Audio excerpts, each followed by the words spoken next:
Hello, boss. We are custom touch display manufacturer located in Shenzhen, China.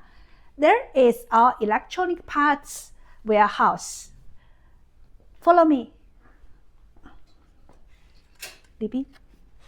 My colleague Li will come in and introduce how we storage our electronic parts like cable, AD board, and inverters.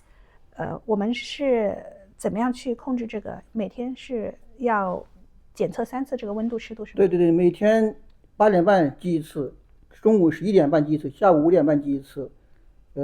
每天的湿度控制在18到28度，湿度在45%到75%。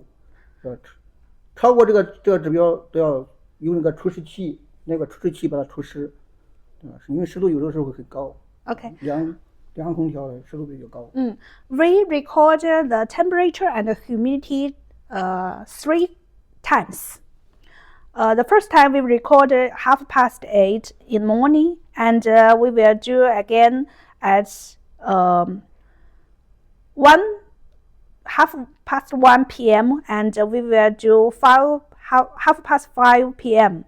The temperature and the humidity we record here. And the temperature we control is 18 to 28 centigrade, and the humidity we control is 45 to 75 humidity. If the temperature and the humidity is not in control, we will use our humidity control machine to control the humidity. That's all. Thank you.